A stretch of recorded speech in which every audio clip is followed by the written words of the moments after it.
सुप्रभात मित्रों, आपके अपने YouTube चैनल प्रकाश एजुकेशन पे आपका हार्दिक स्वागत। 30 नवंबर 2023 को समसामयिक विषयों पर आधारित करंट अफेयर्स के इस महत्वपूर्ण सेशन के अंदर जानेंगे कौन से ऐसे इंपॉर्टेंट क्वेश्चन हैं और करेंगे उनका डिटेल में अन्वेषण, उनका एनालिसिस। तो चलिए सेशन की शुरुआत करें। और सेशन की शुरुआत करने से पहले जानते हैं आज कौन सा दिवस है, क्यों अपने लिए इंपॉर्टेंट है। तो चलिए देखते हैं आज 30 नवंबर को कौन सा दिवस मनाया जाता है।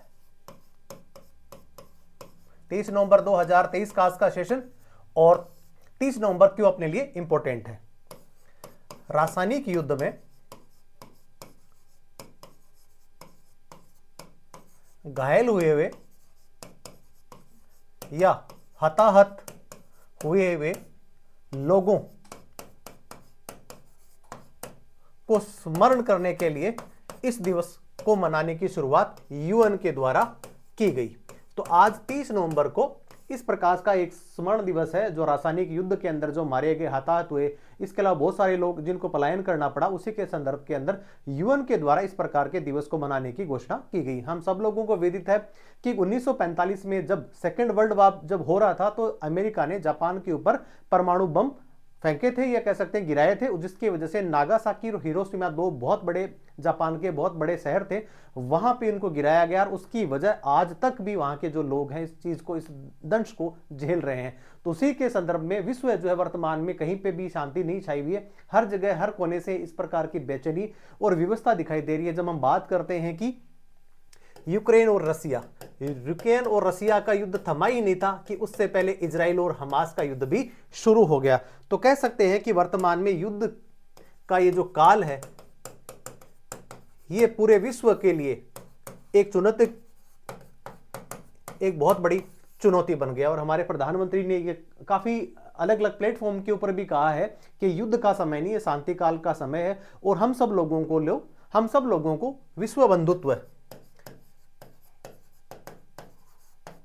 और वसुदेव कुटुंबकम, पूरा संसार ही अपना परिवार, इस प्रकार की अगर हम परिकल्पना करते हैं तभी विश्व के अंदर रहने के लिए हम इस धरती को बचा पाएंगे। चलिए बहरहाल सेशन की शुरुआत करते हैं और जानते हैं कौन सा ऐसा इंपॉर्टेंट क्वेश्चन है और करेंगे उनका डिटेल में एनालिसिस। आप स्क्रीनशॉट के माध्यम से देख सकते हैं कि 1 नवंबर से लेकर के और 30 नवंबर तक आज जो है सेशन का अंतिम दिवस है। महीने के हिसाब से देखा जाए तो 30 नवंबर का अंतिम दिवस होता है, नवंबर का महीना है। तो पूरे महीने के अंदर जितने भी प्रकार के जो इंपॉर्टेंट जो दिवस थे वो सारे के सारे हमने आपको लिख दिए यहाँ पे और आप इनका स्क्रीनशॉट लेकर के और आप इनको क्या कर सकते हैं, मनन कर सकते हैं, याद कर सकते हैं। और मेरे हिसाब से काफी ऐसे इंपॉर्टेंट जो दिवस हैं वो आपके लिए महत्वपूर्ण परीक्षाओं के अंदर काम आ सकते हैं। चलिए सेशन की शुरुआत करते हैं और जानते हैं पहला प्रश्न। पृथ्वी अवलोकन के लिए नासा द्वारा किस स्पेस एजेंसी के साथ में मिलकर के निसार सैटेलाइट लॉन्च किया गया है या किया जाएगा। हम सब लोगों को पता है कि नासा के साथ में इसरो काफी लंबे समय से संयुक्त बहुत सारे ऐसे सैटेलाइट अंतरिक्ष में भेजने के लिए इस प्रकार के कार्य करता हुआ हम सब लोगों को नजर आ रहा है। काफी समय के ऐसे बहुत सारे एमओयूज हुए हैं जो इसरो और नासा को कह सकते हैं कि मजबूती प्रदान करते हैं। और इसी के संदर्भ के अंदर आपसे जो प्रश्न पूछा गया इसका जो आंसर हो जाएगा वो कौन सा हो जाएगा, इसरो। इसरो कहां की है, इसरो है जो अंतरिक्ष एजेंसी है वो कहां की है, भारत की है। जबकि नासा हम सब लोगों को पता है, पूरे वर्ल्ड को पता है कि ये अमेरिका की है। चलिए तो इसके बारे में जान लेते हैं कि ऐसे कौन कौन से इंस्ट्रूमेंट हैं जो अंतरिक्ष के लिए भेजे जाएंगे और वहां पे स्पेस स्टेशन जो बनाया जाएगा उसमें नासा किस प्रकार इसरो की मदद करने वाला है। उसी के संदर्भ के अंदर ये प्रश्न पूछा गया। तो इसकी और चीजें जान लेते हैं कि अगला जो क्वार्टरली होगा, अगले साल का जो महीना होगा, तिमाही हुआ, उसके अंदर इस प्रकार का सैटेलाइट वहां पे लॉन्च किया जाएगा। और नासा भारत की स्पेस स्टेशन है उसको स्थापित करने में भी क्या करने वाला है, मदद करने वाला है। उद्देश्य क्या है, पृथ्वी की भूमि और बर्फ की सतहों की गतिविधियों को सूक्ष्मता से ट्रैक करना। और इसरो की स्थापना की बात अगर करते हैं तो 1969 के अंदर 15 अगस्त 1969 के अंदर इसरो की स्थापना की गई। लेकिन अगर बात करें नासा की तो नासा 1958 में इसकी स्थापना कर चुका था। कौन, अमेरिका। तो 1958 के अंदर अमेरिका के अंदर नासा की स्थापना हो गई थी। और संस्थापक की बात करें भारत के लिए तो विक्रम साराभाई जो है वो यहाँ के संस्थापक रहे, किसके, इसरो के लिए। नासा के प्रशासक जो है सकते हैं वो बिल नैल्सन है और उसका मुख्यालय जो वाशिंगटन डीसी है।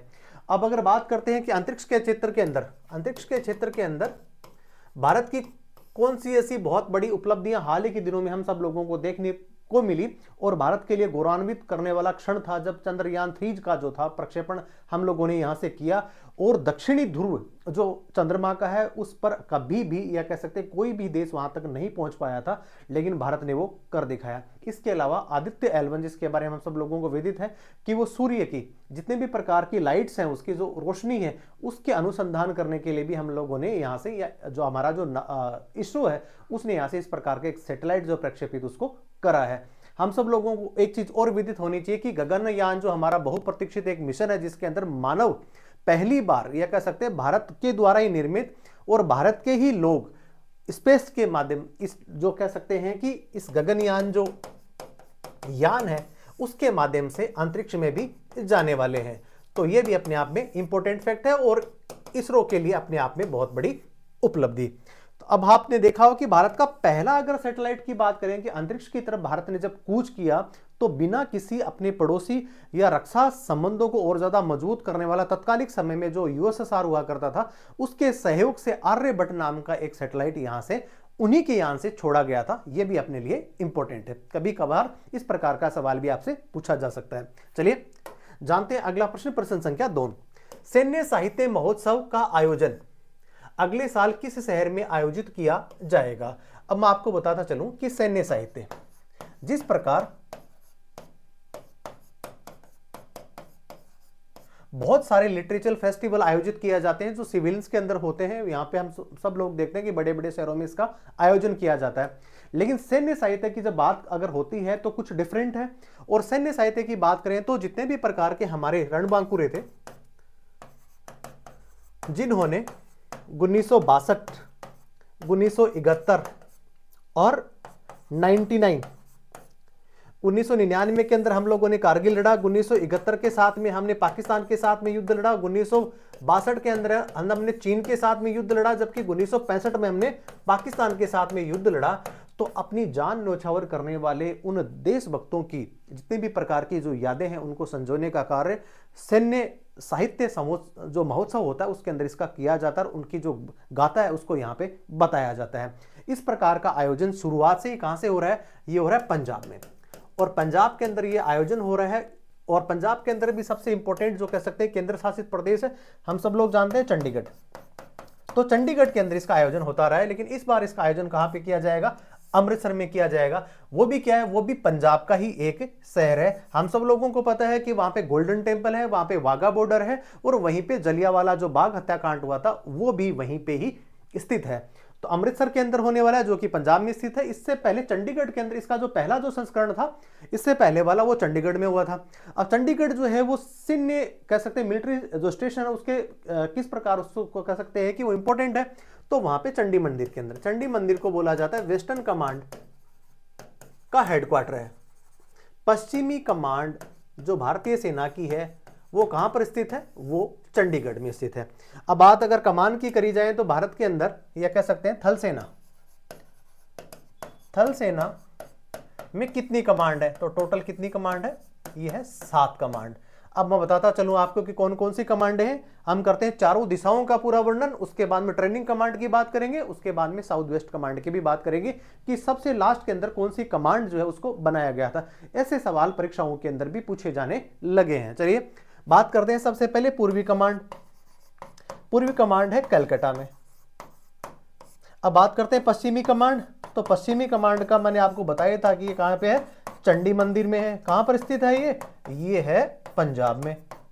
केंद्र शासित प्रदेश है लेकिन पंजाब में गिना जाता है। कलकत्ता हम सब लोगों को पता है ये वेस्ट बंगाल में है।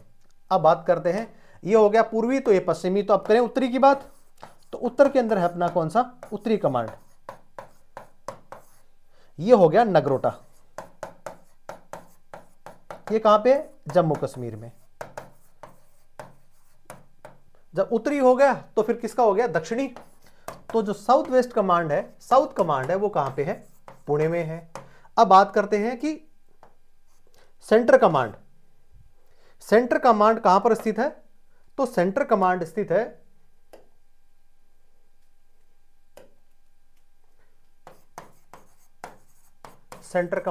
है लखनऊ में। अब जो लास्ट में 2005 के अंदर जो कमांड बनी थी, वो कमांड कौन सी बनी थी? तो वो बनी थी 2005 के अंदर south west command. South west command headquarter इसका कहां पे? इसका हेडक्वार्टर है जयपुर में। और लास्ट में एक कमांड बच गई है जिसको बोला जाता है, कौन सी कमांड है? यह है ट्रेनिंग कमांड। और ट्रेनिंग कमांड कहां है? ट्रेनिंग कमांड है शिमला में। तो आपने इस प्रश्न के माध्यम से जाना कि कितने प्रकार की सैन्य कमांड है और कौन कौन सी जगह पे वो स्थित है। और वर्तमान में सैन्य साहित्य जो सम्मेलन जो किया जाएगा, महोत्सव किया जाएगा, इसका आयोजन कहां पे किया जाएगा? तो इसका आंसर हो जाएगा अमृतसर। अमृतसर कहां पे है? पंजाब में स्थित है। चलिए जानते हैं अगला प्रश्न, प्रश्न संख्या। इससे पहले जानते हैं कुछ और डिटेल्स। पंजाब में है, इसकी शुरुआत होती है 2017 के अंदर। पश्चिमी कमान पंजाब सरकार, पश्चिमी कमान तथा पंजाब सरकार के द्वारा प्रतिवर्ष संयुक्त रूप से इसका आयोजन किया जाता है, जिसके अंदर सैन्य जितने भी जो अभियान हुए हैं उनके अंदर जितने भी प्रकार के जो शौर्य हमारे सैनिकों ने उनकी जो गाथाएं लिखी हैं उन्हीं के संदर्भ के अंदर इस प्रकार का दिवस मनाया जाता है। थल सेना के बारे में बात करें तो थल सेना जो दिवस है वो कब मनाया जाता है? 15 जनवरी को। जबकि पैदल सेना जो इन्फेंट्री दिवस है वो 27 अक्टूबर को मनाया जाता है। थल सेना की कमांड के बारे में मैंने आपको बता दिया, लेकिन वर्तमान में थल सेना के जो अध्यक्ष हैं उनका नाम है मनोज पांडे। जबकि अगर वायुसेना की बात करें तो वहां के जो वायुसेना के जो कह सकते हैं कि वायु सेना के जो चीफ हैं, जो एयर मार्शल है, चीफ एयर मार्शल है, उनका नाम है वीरेंद्र चौधरी। जबकि नेवल के जो चीफ हैं उनका नाम है आर हरि कुमार। अभी वर्तमान के अंदर एक इंटीग्रेटेड थिएटर कमांड की भी स्थापना की बात चल रही है और उस पर भी प्रोसेस चल रहा है, उसके लिए अलग अलग प्रकार के ट्रायल्स हो रहे हैं। अभी हम लोगों ने देखा कि अभी एयरफोर्स का नाम जो था उसको चेंज करने की पूरी कवायद हो चुकी है और अभी क्या बन जाएगी? ये बन जाएगी एयर एंड स्पेस फोर्स बन जाएगी। एयर के साथ में क्या बन जाएगी? वो अंतरिक्ष फोर्स भी ये बन जाएगी। इस प्रकार की भी नामांकन चेंज करने की कवायद चल रही है। बात करते हैं कि वर्तमान में सीडीएस का मतलब है कंबाइंड डिफेंस स्टाफ। वर्तमान में कौन है? इनका नाम है अनिल चौहान। भारत के पहले सीडीएस कौन थे? तो उनका नाम था जनरल विपिन रावत, जिनकी हाल ही के अंदर 2 साल पहले एक हेलीकॉप्टर की दुर्घटना में उनकी मृत्यु हो गई थी। चलिए जान लेते हैं अगला प्रश्न, प्रश्न संख्या 3। रक्षा मंत्री राजनाथ सिंह ने नई दिल्ली में मणिपुर के मुख्यमंत्री एन बीरेन सिंह की उपस्थिति में भारतीय समुद्री सीमा की रक्षा के लिए 4B स्टील्थ गाइडेड मिसाइल विध्वंस परियोजनाओं में से तीसरे यार्ड 12706 का अनावरण किया। उसका नाम क्या था? मैं आपको बता दूं कि वर्तमान में जो 15B है, 15B एक प्रोजेक्ट है। क्या किया जाने वाला है इसके अंदर?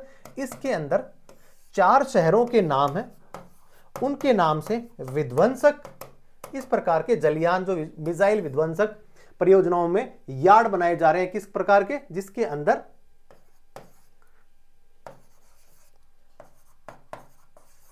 समुद्री सीमा को और ज्यादा मजबूत करने के लिए इस प्रकार के यानों का निर्माण किया जा रहा है। आंसर हो जाएगा इसका इंफाल। जब पहला इंफाल हो गया तो इसके बाद में ऐसे कौन कौन से शहर हैं जिनके नाम से इस प्रकार के 4 बनाए गए हैं? तो देख लीजिए आप, विशाखापत्तनम नंबर 2 पे, सूरत नंबर 3 पे, मार्मागोवा और नंबर 4 पे इंफाल। ये जो चारों शहरों के नाम से नेवी ने 15B एक नया स्टील्थ एक गाइडेड मिसाइल विध्वंसक जो अभी जलयान है उनका अनावरण अभी किया है। किसके मौजूदगी के अंदर? तो मुख्यमंत्री हैं NB सोरेन, जबकि वर्तमान में हमारे जो रक्षा मंत्री हैं उनकी मौजूदगी में इस प्रकार के जलावतन को दिशा दी गई। चलिए जान लेते हैं इसके बारे में कुछ अन्य चीजें। प्रोजेक्ट बी के अंदर 4 गाइडेड मिसाइल विध्वंसक शामिल है, जिसके अंदर जिन काम है विशाखापट्टनम, मर्मुगांव, इंफाल और Surat. Project 15B class guided missile destroyer का चौथा स्टील डेस्ट्रॉयड अभी जो ये है, यह जलयान आप देख रहे हैं। बात करते हैं वर्तमान में भारतीय सेना की, जो नौसेना की अगर बात हो रही है तो वहां पे उनकी 3 कमान है, जिसके अंदर पूर्वी है, उसके बाद में पश्चिमी है और एक उनका कौन सा है? दक्षिणी है। तो दक्षिणी कोची कहां पे, ये केरला के अंदर, विशाखापत्तनम के अंदर पूर्वी है, जबकि पश्चिमी कहां पर है, ये मुंबई में है। इंटीग्रेटेड थिएटर कमांड जो वर्तमान में अंडर प्रोसेस है।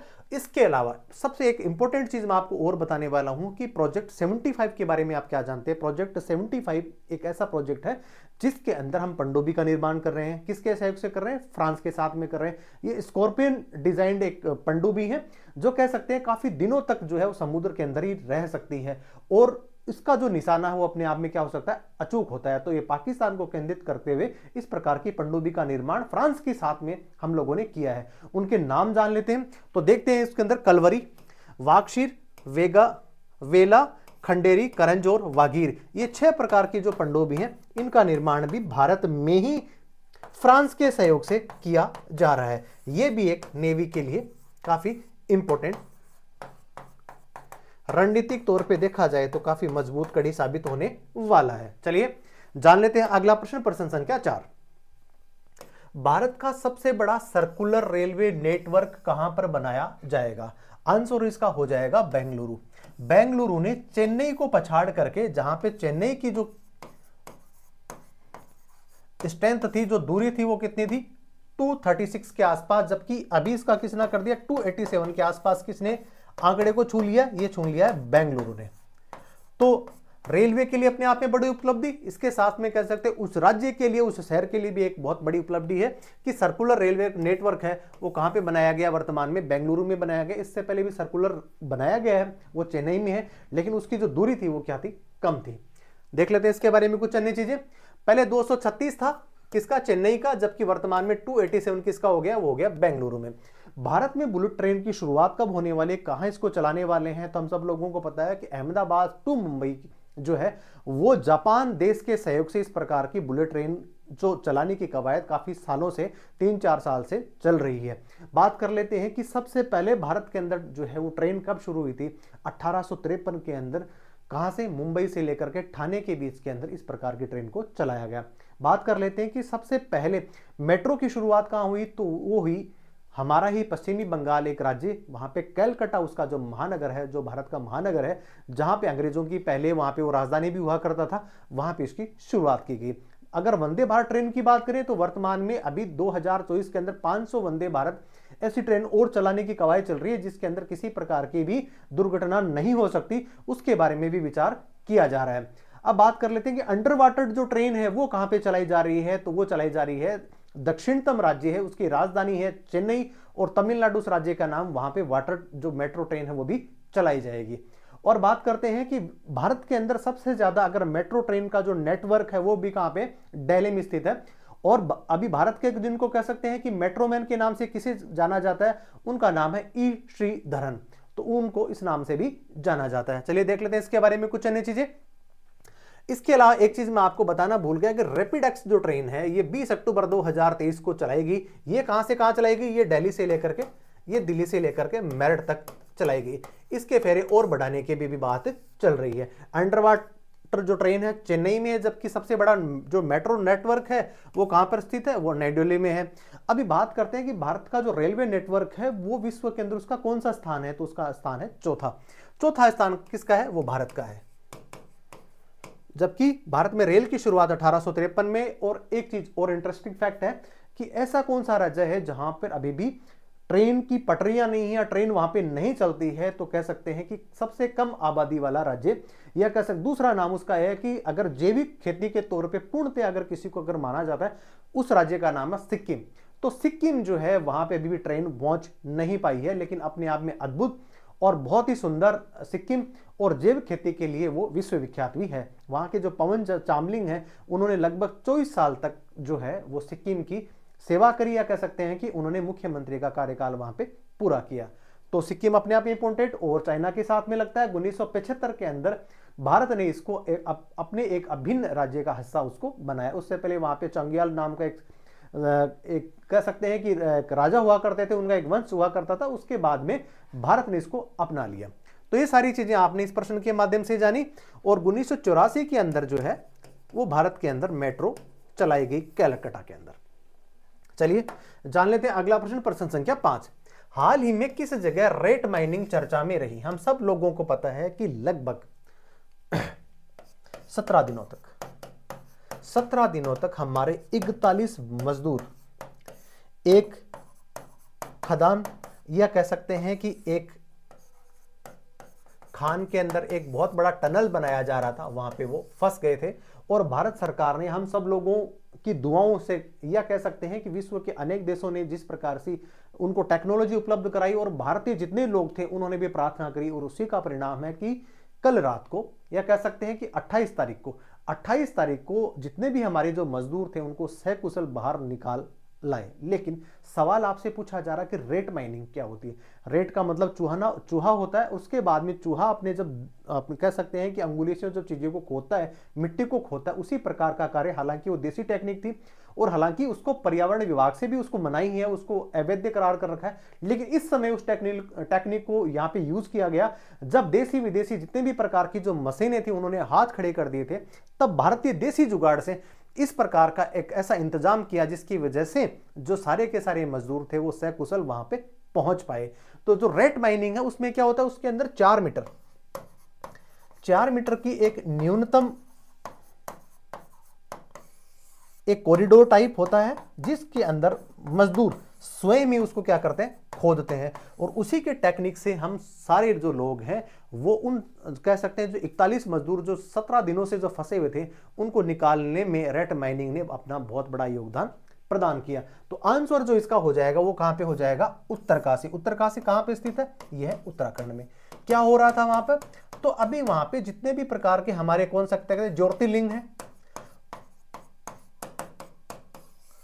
उन तक पहुंचने के लिए केंद्र सरकार के द्वारा राष्ट्रीय राजमार्ग परिवहन के द्वारा इस प्रकार की कवायद करी जा रही है कि सब जगह जो है वो क्या होगी, सड़क से आवागमन क्या हो सकते हैं, सुचारू रूप से चल सके। उसी के लिए इस प्रकार के टनल का काम चल रहा था। चलिए देख लेते हैं इसके बारे में कुछ अन्य चीजें। उत्तरकाशी, उत्तराखंड के सीलकियारा उत्तरकाशी स्थित 4 धाम ऑल वेदर जो रोड है उसका जो निर्माण है उस सुरंग के अंदर 12 नवंबर से फंसे 41 श्रमिकों को 28 नवंबर को सकुशल बाहर निकाला। किसकी वजह से, रेट माइनिंग। तो आप देख रहे हैं कि छोटा सा होल है जिसके अंदर जो है वो कोई भी मशीन वहां पे जा नहीं पाती, वहां पे मजदूर अपने हाथों से उसको खोदते हैं। चलिए देख लेते हैं इसके बारे में कुछ अन्य चीजें।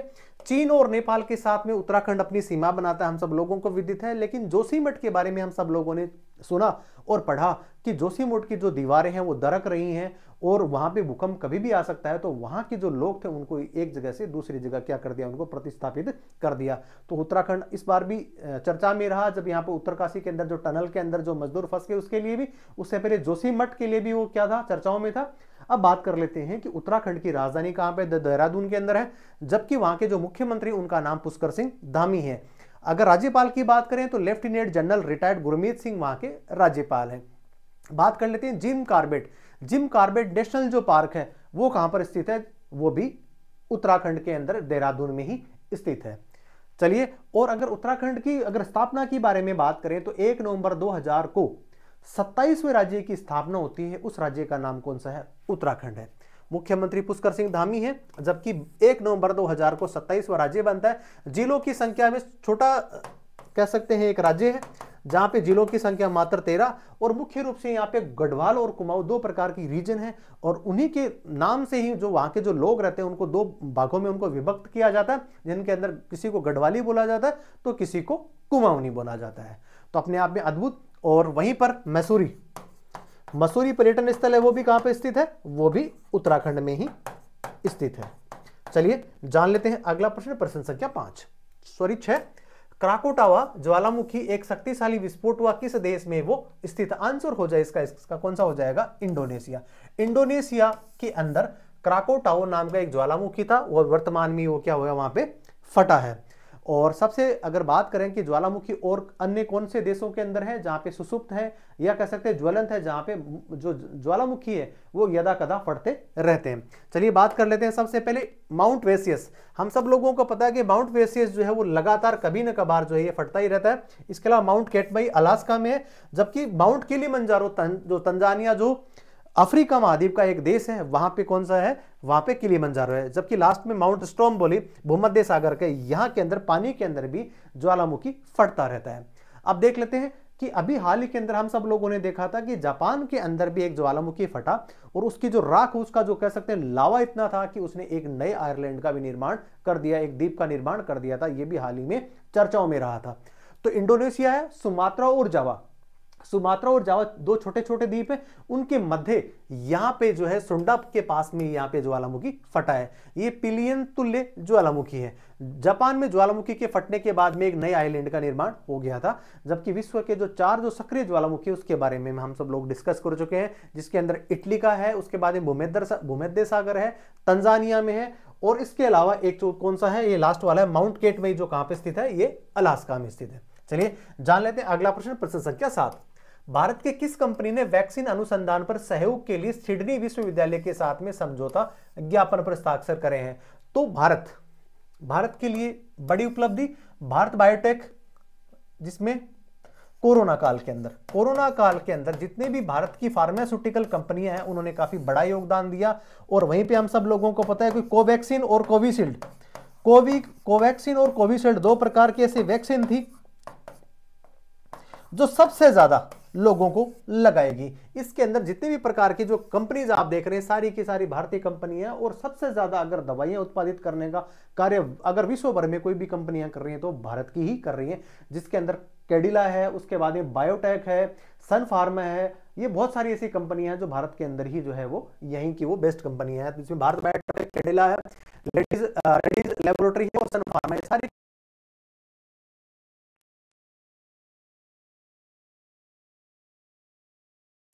उत्पाद क्या बनाती है, रोटावेक्ट और टाइप बायरेटिसीवी और बायोफोली, इस प्रकार के टीकों का उत्पादन करती हैं। कॉम्पैक्ट, जेनवेक और कोवैक्सीन के बारे में हम सब लोगों को पता है। कोरोना काल के अंदर भारत जो बायोटेक है उसने इस दवा को इजाद किया था। चलिए सीरम इंस्टीट्यूट के बारे में बात करें तो उन्होंने कोविशील्ड का निर्माण किया।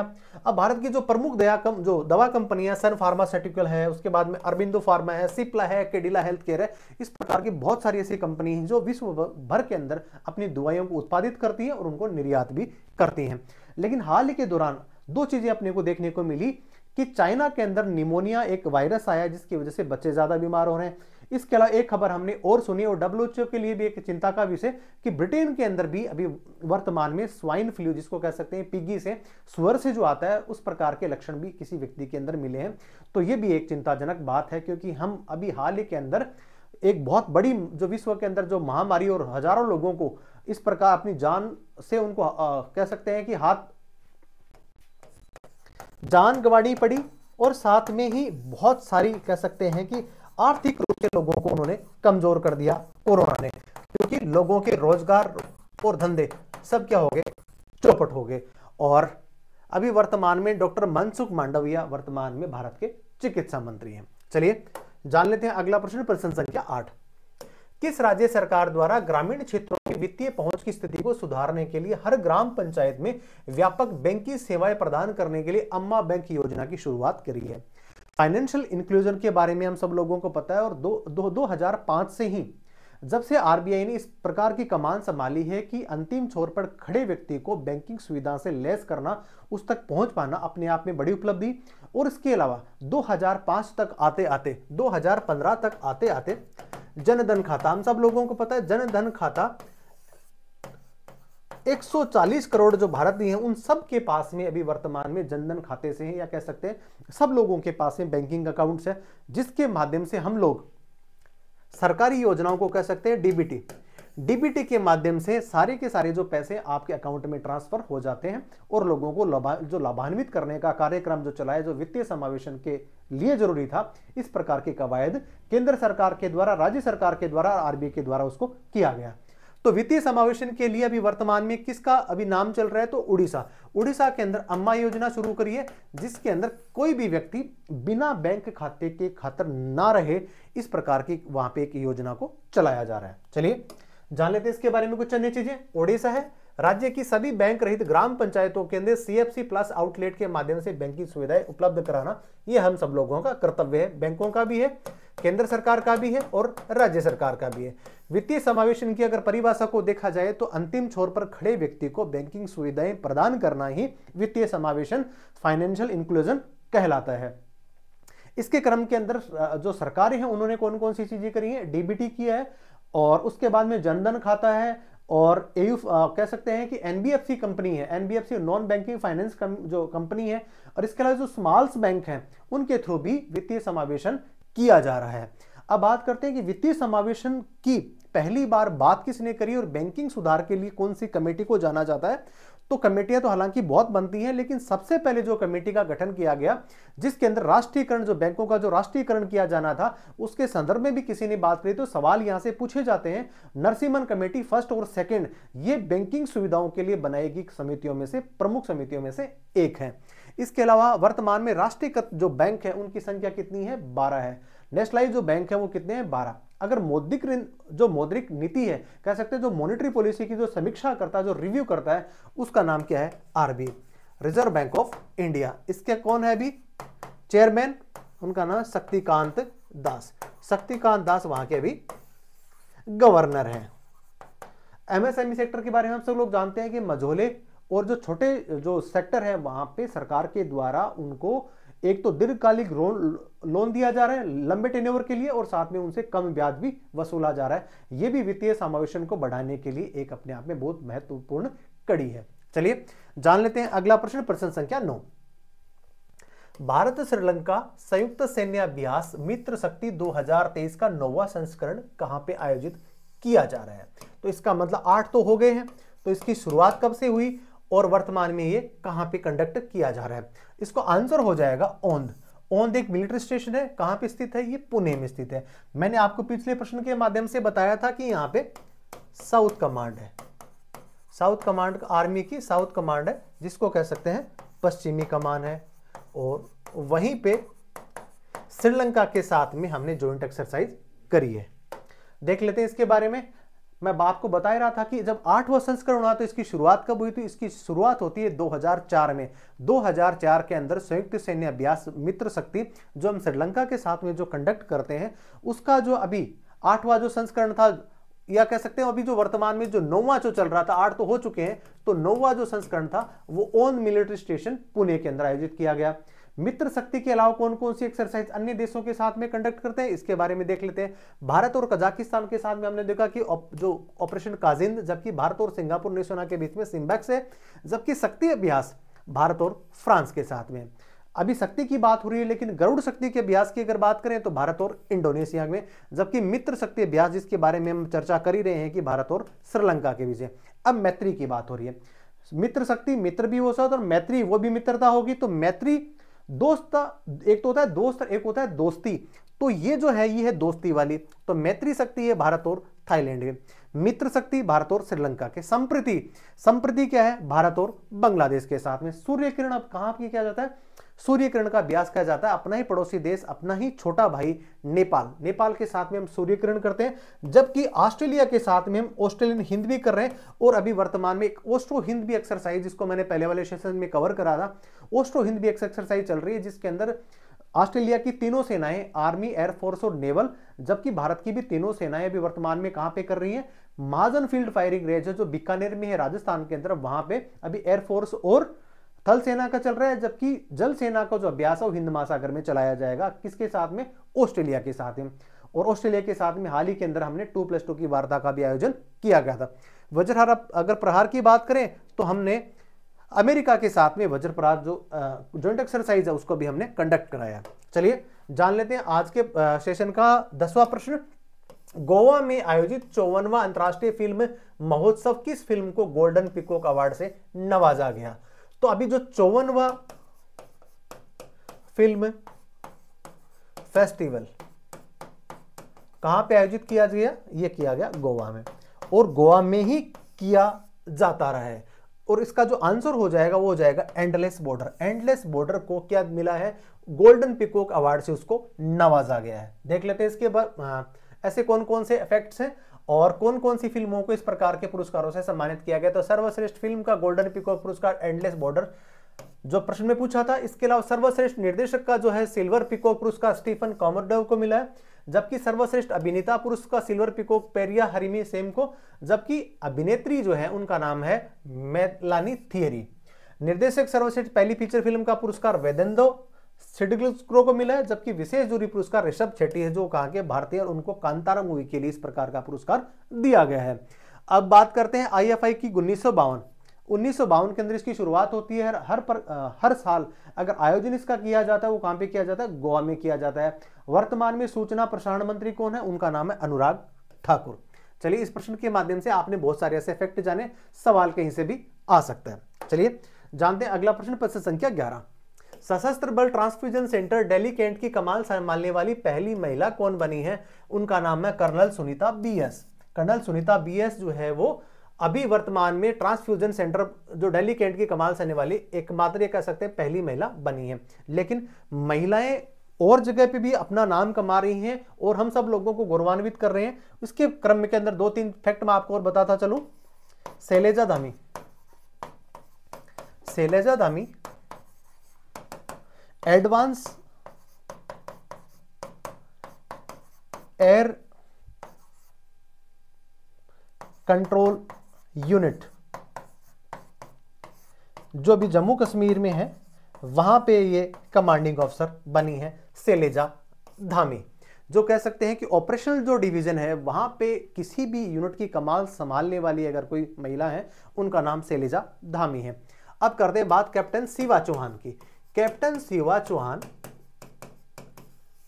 भारत का जो ग्लेशियर है जहां पे कह सकते हैं कि साल भर हमेशा बर्फ रहती है, वहां पे किसी भारतीय महिला सैन्य अफसर ने अपनी मौजूदगी दर्ज कराई है, उनका नाम क्या है, शिवा चौहान। इसके अलावा medical armoured forces medical college और आर्मर्ड फोर्सेस मेडिकल कॉर्प्स है, उसके अंदर पहली लेफ्टिनेंट जनरल कौन बनी है उसके बारे में भी हम बात करने वाले हैं।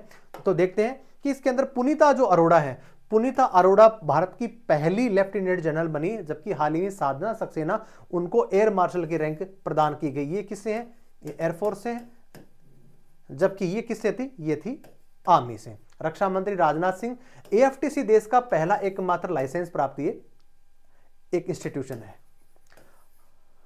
और इससे पहले जो कर्नल सुनीता बीएस थी वो अरुणाचल प्रदेश में फील्ड हॉस्पिटल के अंदर कमांडिंग ऑफिसर भी वो रही थी।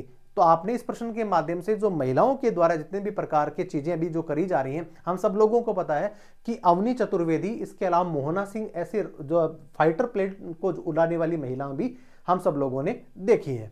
चलिए जान लेते हैं अगला प्रश्न, प्रश्न संख्या 12। मलेशिया के बाद किस देश ने भारतीय पर्यटकों के लिए 30 दिन के लिए फ्री वीजा एंट्री की अनुमति दी है? हम सब लोगों को पता है कि थाईलैंड और मलेशिया, इन्होंने भारतीयों के लिए 30 दिन के लिए वीजा फ्री आने की घोषणा करी। लेकिन बात हो रही अपना ही पड़ोसी देश, पहले आर्थिक संकट में फंस गया था। पड़ोसी देश का नाम है श्रीलंका।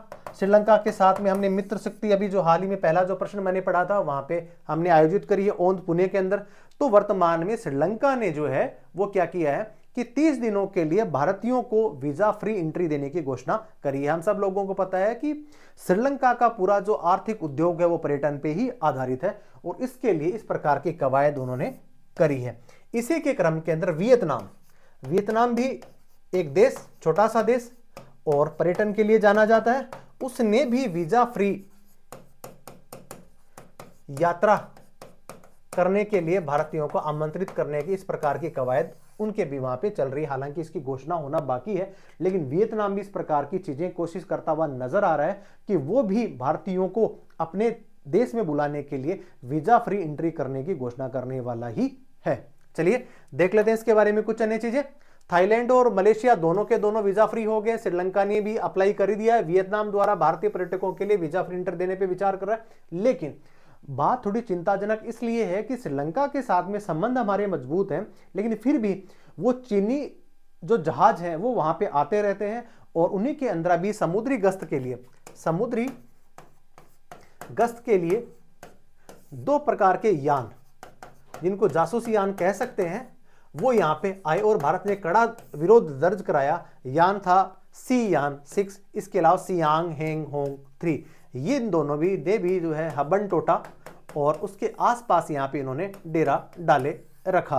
अब बात करते हैं कि श्रीलंका के अंदर पहली बार, हालांकि भारत तो निवेश करता ही रहा है, लेकिन भारत के साथ में अडानी ग्रुप के साथ में अमेरिका ने पहली बार कोलंबो पोर्ट के पास में एक बहुत बड़ा इंफ्रास्ट्रक्चर डेवलपमेंट करने के लिए पहली बार अमेरिका ने भी श्रीलंका के अंदर निवेश किया है। हाल ही थोड़े दिनों में हमारी जो वित्त मंत्री थी उन्होंने त्रिकोमाली नाम की एक जगह वहां पे एसबीआई की शाखा खोलने का भी यहाँ पे क्या निर्णय किया था और वहां पे वो शाखा खोल के भी आई हैं। तो ये आपने देखा कि त्रिकोमाली जो है वहां पे एसबीआई बैंक की शाखा का उद्घाटन हमारी जो वित्त मंत्री महोदया ने करा।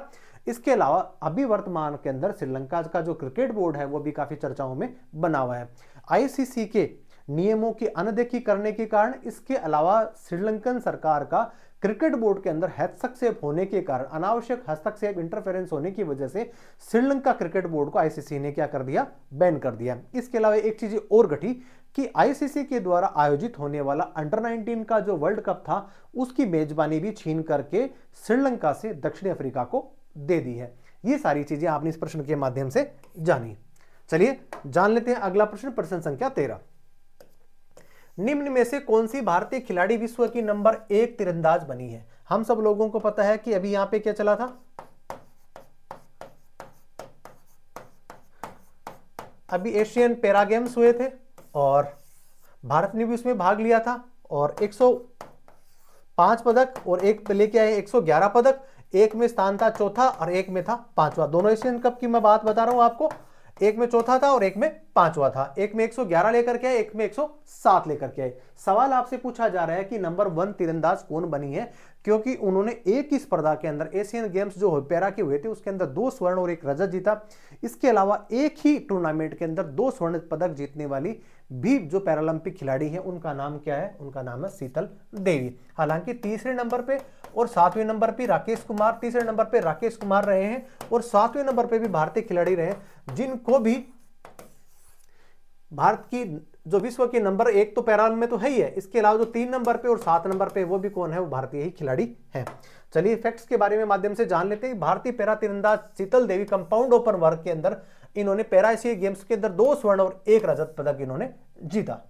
एक सीजन में 2 बार स्वर्ण पदक जीतने वाली महिला खिलाड़ी भी बनी है, जबकि राकेश कुमार को तीसरा स्थान मिला, जबकि सरिता छठे स्थान पे रही।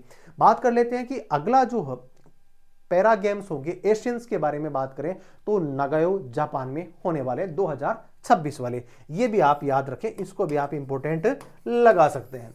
चलिए जान लेते हैं आज के सेशन का सेकंड लास्ट प्रश्न, और सेकंड लास्ट प्रश्न 14वां है। IITF 2023 के दौरान नई दिल्ली में आयोजित 42वें IITF के प्रदर्शन में उत्कृष्टता के लिए किस मंत्रालय को विशेष प्रशंसा पदक प्राप्त हुआ है? आंसर हो जाएगा विद्युत मंत्रालय। विद्युत मंत्रालय को इस प्रकार का प्रशंसा पदक प्राप्त हुआ है। IIT भारतीय अंतर्राष्ट्रीय व्यापार मेला का जो 22वां संस्करण था वो नई दिल्ली में हुआ था। शुरुआत इसकी 1980 में की गई थी, जो कि पार्टनर राज्य बिहार और केरल है। विद्युत मंत्रालय के निदेशक अजय अग्रवाल, जबकि केंद्रीय विद्युत मंत्री RK सिंह है।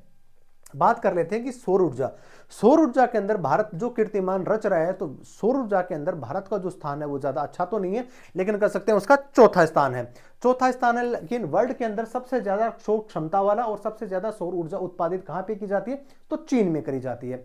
इसके अलावा ऐसा कौन सा केंद्र शासित प्रदेश है जहां पे सारे के सारे इंस्ट्रूमेंट हैं वो किससे चलते हैं, सौर ऊर्जा से चलते हैं? आंसर हो जाएगा इसका दीव।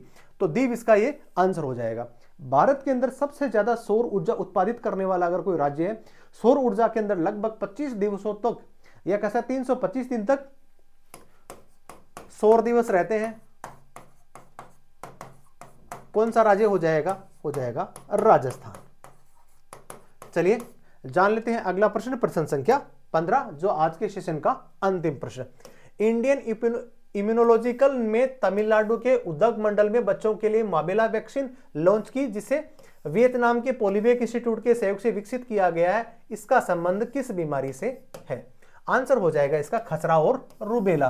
खसरा और जो रूबेला है उसका संबंध जो है वो पोलिवेक इंस्टीट्यूट से है और उन्होंने इस खसरे और रूबेले के टीके को इजाद किया है। चलिए देख लेते हैं इसके बारे में कुछ अन्य चीजें। खसरा और रूबेला वियतनाम के पोलिवेक इंस्टीट्यूट के सहयोग से विकसित की गई एक दवा है।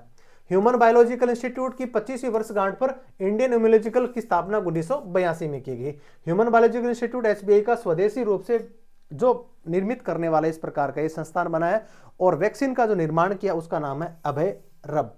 तो आज आपने इस जो इंपॉर्टेंट क्वेश्चन जो सीरीज थी, जो एमसीक्यूज थी, उसके अंदर आपने जाने ऐसे इंपॉर्टेंट फैक्ट्स, और मैं आशा और विश्वास के साथ कह सकता हूं कि ये सारे के सारे एग्जाम्स पैटर्न एमसीक्यूज हम लोगों ने तैयार करे हैं और आपके काफी काम आने वाले हैं। तो बने रहिए प्रकाश एजुकेशन हब के साथ में। जय हिंद, जय भारत।